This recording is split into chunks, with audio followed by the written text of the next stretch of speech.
और बड़ी खबर इराक से आ रही है। इराक के इरबिल में ईरानी हमले का नया वीडियो सामने आया है। ब्रिटिश ऑयल कंपनी पर मिसाइल गिरी है।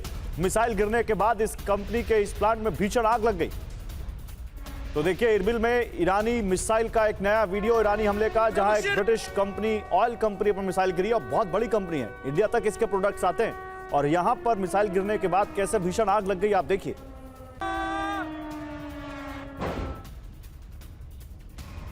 और युद्ध के बीच आईआरजीसी का बड़ा दावा सामने आया है। यूएसएस अब्राहम लिंकन पर हमले का दावा।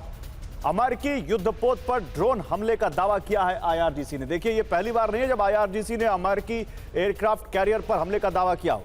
अब एक बार फिर से कह रहे हैं कि यूएसएस अब्राहम लिंकन पर हमने हमला किया। हमले के बाद अब्राहम लिंकन पीछे हटा, यह ईरान की सेना का दावा है।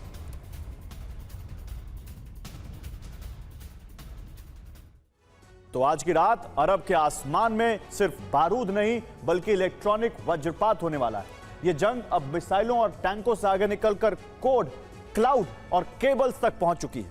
ईरान ने ऐलान कर दिया है कि ट्रंप के संबोधन से पहले वो अमेरिका के उस डिजिटल साम्राज्य को तहस नहस कर देगा जिसके दम पर ईरान में सटीक हमले किए जा रहे हैं। टारगेट पर 18 अमेरिकी टेक कंपनियां हैं। एलॉन मस्क का स्टारलिंक और हॉर्मूज में बिछा केबल्स का जाल है जो अरब देशों की इंटरनेट लाइफलाइन है। आईआरजीसी का यह नया वॉरफेयर पैटर्न न केवल अरब को दहलाएगा बल्कि वैश्विक स्टॉक मार्केट से लेकर बैंकिंग सिस्टम तक को डिजिटल डार्कनेस में धकेल सकता है। युद्ध में artificial intelligence, cloud computing, surveillance technology, target की ट्रैकिंग, सैटेलाइट से location mapping, signal intelligence, electronic jamming और फिर टारगेट लॉक, ये पूरा प्रोसेस इलेक्ट्रॉनिक वॉरफेयर का हिस्सा है। और बस कुछ देर में आरंभ हो सकता है ईरान का ऑपरेशन 18, जिसके बाद अरब में डिजिटल ब्लैकआउट का खतरा मंडरा सकता है। मध्य पूर्व के देशों में टेक कंपनियों पर हमले का अंदेशा है। ईरान ने हमले का अल्टीमेटम दे दिया है। हमले के लिए 18 कंपनियों के नाम की लिस्ट है। ईरान का कहना है कि हमले से वो डिजिटल जासूसी पर लगाम लगाएगा, अपने नेताओं की हत्या का बदला लेगा। टेक कंपनियों पर फिजिकल साइबर अटैक की तैयारी है। ईरान के हमले से क्या होगा असर, ये समझिए। रियल टाइम इंटेलिजेंस रुक जाएगी, जिससे अमेरिका इजराइल को टारगेट की सटीक लोकेशन नहीं मिल पाएगी। किसी भी स्पेशल ऑपरेशन में बहुत मुश्किल आ सकती है। ईरान की मिसाइलें ट्रैक नहीं हो पाएंगी। ईरान के ड्रोन हमले भी नहीं रोके जा सकेंगे। अरब देशों का सुरक्षा चक्रव्यूह ध्वस्त हो जाएगा। आईआरजीसी टेक वॉरफेयर शुरू करने जा रहा है, जिसमें उसके टारगेट पर सऊदी अरब, यूएई, कुवैत, ओमान, बहरीन और जॉर्डन है। इन्हीं देशों से इंटेलिजेंस इनपुट लेकर अमेरिका इजराइल ने ईरान को दहलाया है। अमेरिका की 18 सबसे बड़ी टेक कंपनियां Cisco, HP, Intel, Oracle, Microsoft, Apple, Google, Meta, IBM, Dell, Palantir, Nvidia, JP Morgan, Tesla, GE, Spire Solutions, G42 और बोइंग। तो हॉर्मूज में हमले का नया पैटर्न ईरान अपना रहा है, जिसमें टारगेट पर अंडर वाटर सी केबल है। एशिया, यूरोप से खाड़ी देशों तक केबल समंदर में बिछी हैं। इनके जरिए इंटरनेट स्पीड डेटा शेयरिंग की जाती है। अगर हमला हुआ तो अरब देशों का बिजनेस, बैंकिंग सेक्टर ठप हो सकता है। हॉर्मूज में जो केबल्स लाइन बिछी हैं उनमें पहली है फाल्कन केबल, जो 10,300 किलोमीटर लंबी है। TGN गल्फ केबल की लंबाई 4,500 किलोमीटर है, जबकि GBI ब्रिज केबल 10,000 किलोमीटर की लंबाई में है। इसके अलावा IMEWE केबल 12,000 किलोमीटर दूरी तक समंदर के नीचे बिछी है। ये यूरोप, अफ्रीका और एशिया को जोड़ने वाली डिजिटल धमनी है। अगर ईरान ने इन अंडरवाटर केबल्स को काट दिया या ग्राउंड स्टेशनों को उड़ा दिया तो 1/3 दुनिया ऑफलाइन हो जाएगी। स्टॉक मार्केट क्रैश होंगे, बैंकिंग प्रणाली ठप होगी और कम्युनिकेशन ब्लैकआउट जैसी स्थिति हो जाएगी। और ईरान ने गिराया अमेरिकी लुकास ड्रोन। बड़ी खबर, पश्चिमी ईरान में ड्रोन गिराने का दावा। अब तक 150 से ज्यादा ड्रोन को गिराया है, यह ईरान का दावा है। देखिए वो उस ड्रोन का मलबा बताया जा रहा है जिस ड्रोन को गिराने का दावा किया है ईरान ने, पश्चिमी ईरान में।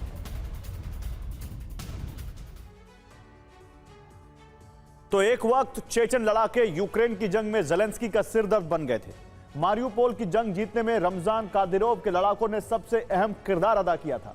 दावा है कि अब यही चेचन लड़ाके ईरान की धरती पर उतरने वाले हैं। ईरानी मीडिया रिपोर्ट्स में दावा है कि जंग में चेचन लड़ाकों ने ईरान का साथ देने का ऐलान किया है।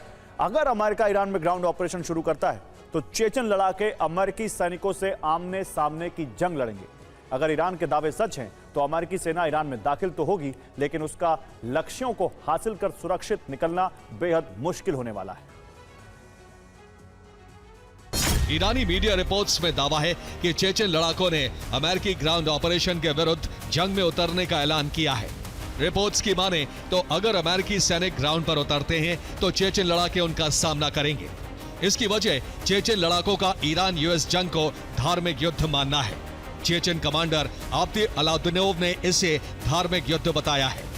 चेचन लड़ाके पहाड़ी इलाकों और अर्बन वॉरफेयर में माहिर हैं।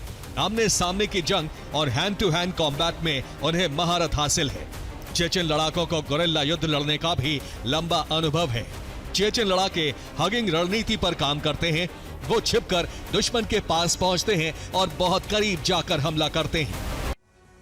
कैस्पियन सागर से करीब 100 किलोमीटर दूर रूस का चेचन्या चेचन लड़ाकों का गढ़ है। ईरान में चेचन लड़ाके मोर्चा संभालते हैं तो वो कैस्पियन सागर से तेल टैंकरों में छिपकर ईरान पहुंच सकते हैं ताकि अमेरिका को इसकी भनक ना लगे। चेचन लड़ाके कैस्पियन सागर से होते हुए पहले बंदर अंजाली पोर्ट तक पहुंचेंगे, जहां से ट्रकों के जरिए सभी चेचन लड़ाकों को ईरान की राजधानी तेहरान लेकर जाया जाएगा। यहां से सभी लड़ाकों की अलग अलग लोकेशन पर तैनाती होगी।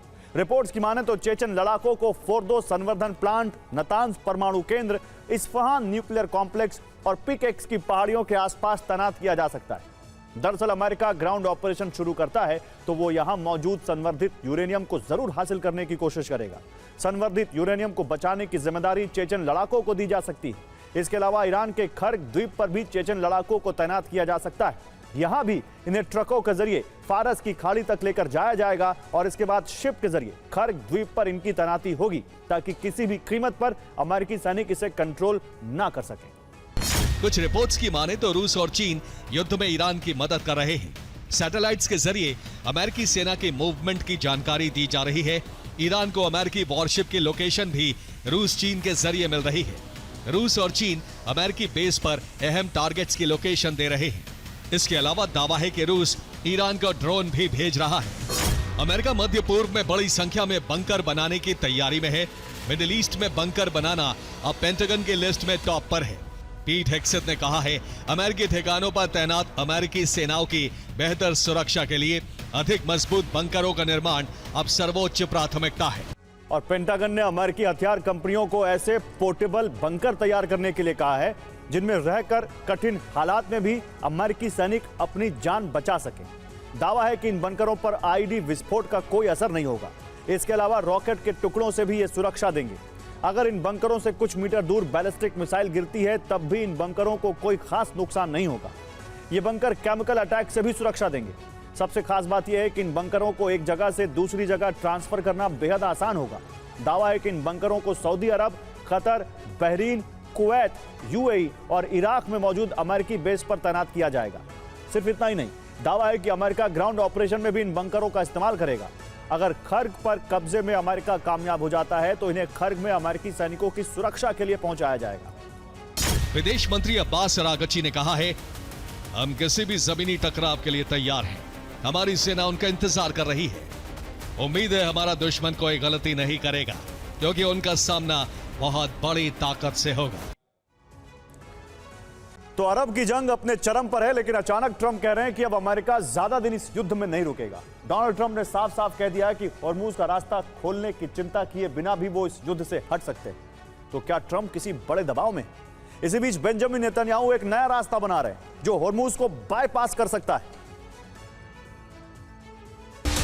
अमेरिका अब हॉर्मूज की जिम्मेदारी नहीं लेना चाहता। वही हॉर्मूज जहां से दुनिया के तेल का बड़ा हिस्सा गुजरता है और जहां पर हर दिन तनाव बना हुआ है। सवाल यह है कि जब जंग अपने चरम पर है, जब ईरान लगातार जवाब दे रहा है और जब कोई ठोस समझौता भी नहीं हुआ, तब अमेरिका अचानक बाहर निकलने की बात क्यों कर रहा है? और इजराइल समझ चुका है कि जब तक दुनिया का तेल हॉर्मूज के इस एक समुद्री रास्ते पर निर्भर रहेगा, तब तक ईरान के पास दबाव बनाने का सबसे बड़ा हथियार रहेगा। पहले हॉर्मूज का पुराना परंपरागत रास्ता देखिए। फारस की खाड़ी से निकलता तेल हॉर्मूज से गुजरता है और यही वो जगह है जहां ईरान की पकड़ सबसे मजबूत है। यानी दुनिया के बड़े हिस्से की ऊर्जा सप्लाई एक ही चोक पॉइंट पर टिकी हुई है। इसीलिए अब एक नया रास्ता तैयार करने की बात हो रही है। और अब देखिए दूसरा रास्ता, यह प्रस्तावित रूट है। सऊदी अरब से पाइपलाइन जॉर्डन होते हुए इजराइल तक और फिर सीधे भूमध्य सागर के जरिए यूरोप में तेल सप्लाई, यानी समंदर से हटकर जमीन के रास्ते नया एनर्जी कॉरिडोर। यानी अगर यह योजना सफल होती है तो पहली बार हॉर्मुज की पकड़ कमजोर हो सकती है। तब तेल का रास्ता समंदर से जमीन पर शिफ्ट हो जाएगा और कंट्रोल भी बदल जाएगा। पहली कई रिपोर्ट है कि 33 दिन की जंग में अमेरिका के हथियार खत्म होने के कगार पर पहुंच गए हैं। दूसरी रिपोर्ट कहती है कि अगर यह युद्ध 1 महीना और खिंच गया तो अमेरिका लंबे समय तक किसी युद्ध में शामिल होने की क्षमता खो देगा। तीसरी, ईरान अब भी मजबूती से अमेरिकी इजरायली अटैक का जवाब दे रहा है। चौथी, ईरान में सत्ता विरोधी लहर नहीं है, ना ही कोई प्रदर्शन हुआ है। पांचवी, अमेरिका रिजीम चेंज चाहता था मगर चाहकर भी ईरान में ऐसा नहीं हो पा रहा। छठी, ईरान ने हॉर्मुज को बंद कर रखा है। यह दुनिया के 20 से 25% तेल गैस का रास्ता है और अमेरिका चाहकर भी हॉर्मुज को खुलवा नहीं पाया है।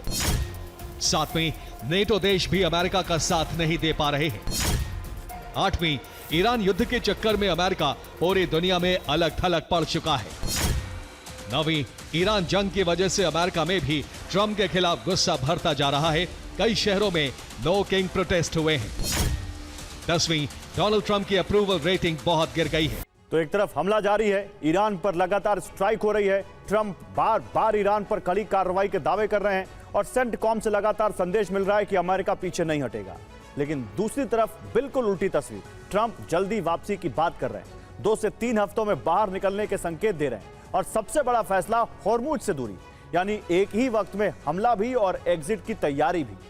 अब सवाल उठता है कि आखिर अमेरिका पीछे क्यों हट रहा है? सबसे पहला कारण हथियारों पर दबाव, लगातार कई जंग और अब स्टॉक पर असर। दूसरा, हॉर्मुज अब भी पूरी तरह नहीं खुला, यानी रणनीतिक लक्ष्य अधूरा है। तीसरा, ईरान लगातार जवाब दे रहा है, न झुका है न रुका है। चौथा, वैश्विक स्तर पर भी पूरा साथ नहीं मिल रहा अमेरिका को, सहयोगी देश उससे दूरी बना रहे हैं। और पांचवी सबसे बड़ी वजह, दबाव, अमेरिका के अंदर जो उस पर बन रहा है, घरेलू दबाव, जहां ट्रंप के खिलाफ गुस्सा बढ़ रहा है। और अरब की जंग, देखिए नेटो धरती का सबसे बड़ा और शक्तिशाली सैन्य संगठन है। अरब भी इसमें, अरब की जंग में ट्रंप उसको भी लाना चाह रहे हैं, लेकिन ये नेटो अब टूटने की कगार पर है क्योंकि इस संगठन की धुरी अमेरिका है। अमेरिका के राष्ट्रपति ट्रंप कई दिनों से ना करते हुए यही चाहते थे कि यूरोप के नेटो देश ईरान युद्ध में अमेरिका का साथ दें, लेकिन यह हुआ नहीं। अब अमेरिका ने ऐलान कर दिया है कि अपने तेल के रास्ते को खुलवाने की जिम्मेदारी यूरोप खुद ले, लेकिन इसके साथ ही ईरान जंग में अमेरिका तीसरा एयरक्राफ्ट कैरियर भी भेज रहा है। अब यह ट्रंप की डबल प्रेशर की पॉलिटिक्स का हिस्सा है। एक तरफ यूरोप दबाव बढ़ाया जा रहा है यूरोप पर और दूसरी तरफ ईरान पर भी प्रेशर माउंट किया जा रहा है। ट्रंप ने कहा है कि हॉर्मुज खुलवाने की जिम्मेदारी खुद यूरोप के देश लें। विदेश मंत्री मार्को रूबियो ने कहा है कि G7 देश युद्ध में अमेरिका की मदद करें, लेकिन स्पेन, स्विट्जरलैंड, इटली और फ्रांस अमेरिका के सैन्य विमानों के लिए अपना एयर स्पेस बंद कर चुके हैं। कि ट्रंप नया एयरक्राफ्ट कैरियर और सबमरीन ईरान के करीब भेज रहे हैं। अभी अमेरिका के USS अब्राहम लिंकन और जेराल्ड आर फोर्ड अरब में तैनात हैं, लेकिन अब अमेरिका अपना तीसरा aircraft carrier USS George H.W. Bush भी अरब भेज रहा है। यानी अब जंग में 3 एयरक्राफ्ट कैरियर शामिल होंगे। जिब्राल्टर की खाड़ी में अमेरिका की एटमी सबमरीन की गतिविधि हुई है। ओहायो क्लास SSGN सबमरीन का क्रू बदला गया है। चालक दल बदलने का मतलब है कि सबमरीन एक लंबे मिशन पर है। इसे बंदरगाह पर वापस बुलाने के बजाय समुद्र में ही ताजा दम सैनिकों के साथ तैनात रखा जा रहा है। ये कोई साधारण सबमरीन नहीं है, क्योंकि एक Ohio class SSGN 154 Tomahawk cruise मिसाइलों से लैस हो सकती है। EA-37B compass call electronic jet Atlantic के ऊपर देखा गया है। ये विमान भूमध्य सागर में हो सकता है। ये विमान उड़ने वाला कंप्यूटर और जैमर है। ये दुश्मन के रडार, मोबाइल नेटवर्क और मिलिट्री रेडियो को ठप कर सकता है। नई सैन्य तैनाती से एक तरफ ईरान पर दबाव बढ़ रहा है, तो दूसरी तरफ ट्रंप के बयान से यूरोप को सीधा युद्ध या आर्थिक संकट में से एक चुनने पर मजबूर किया जा रहा है। ट्रंप ने सैन्य तैनाती से संदेश दिया है कि अमेरिका हॉर्मुज खुलवाने को तैयार है, लेकिन इस दलदल में सेना तभी उतरेगी जब यूरोप के देश उसका साथ देंगे। और ईरान युद्ध पर अभी की बड़ी खबर, तुरंत ईरान से हट सकती है अमेरिकी सेना, ये ट्रंप ने कहा है। देखिए, ट्रंप ने बड़ी बात कह दी है। हम अभी बात कर रहे थे सुबह 6:30 बजे की, अभी ट्रंप ने बड़ी खबर दे दी। उन्होंने रॉयटर्स से बात करते हुए कहा है कि ईरान से अमेरिकी सेना तुरंत हट सकती है। रॉयटर्स से बातचीत में ट्रंप ने दावा किया है, न्यूज एजेंसी रॉयटर्स से बातचीत में, जरूरत पड़ी तो हम फिर शुरू करेंगे जंग, यह भी कहा है ट्रंप ने।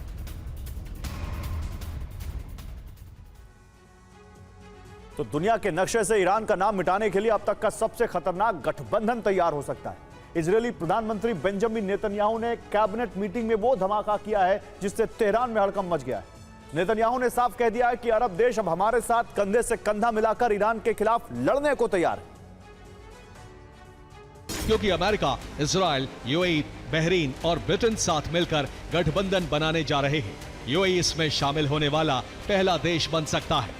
बेंजामिन सुन्नी बहुल देशों को एकजुट कर रहे हैं। अगर ईरान ने स्ट्रेट ऑफ हॉर्मुज को बंद करने की जरूरत की तो यूएई अपनी सैन्य ताकत से उसे खोल देगा। हम हर विकल्प के लिए तैयार हैं। और ईरान जंग के बीच नेतन्याहू का विस्तारवाद प्लान जारी है। लेबनान में इजरायल भीषण बमबारी कर रहा है तो ग्राउंड फोर्स तेजी से आगे बढ़ रही है। इजरायल ने लितानी नदी तक बफर जोन बनाने का ऐलान कर दिया है जिससे यूरोप भड़का है। यूरोपीय देशों ने बेंजामिन को लेबनान में ऑपरेशन बंद करने की चेतावनी दी है। आईडीएफ दक्षिणी लेबनान में लितानी नदी तक बफर जोन बनाएगी जिसके तहत 6 लाख से अधिक निवासियों को विस्थापित किया जाएगा। इजरायली सेना गाजा की तरह दक्षिणी लेबनान के इलाकों को ध्वस्त कर देगी। ब्रिटेन, फ्रांस, इटली, नीदरलैंड्स, पुर्तगाल, ग्रीस, बेल्जियम, क्रोएशिया, साइप्रस और माल्टा ने संयुक्त बयान जारी करते हुए लेबनान की सरकार और लोगों का समर्थन किया। इजरायल के आक्रामक रुख की कड़ी निंदा की, साथ ही इजरायल से तुरंत ग्राउंड ऑपरेशन रोकने की अपील की।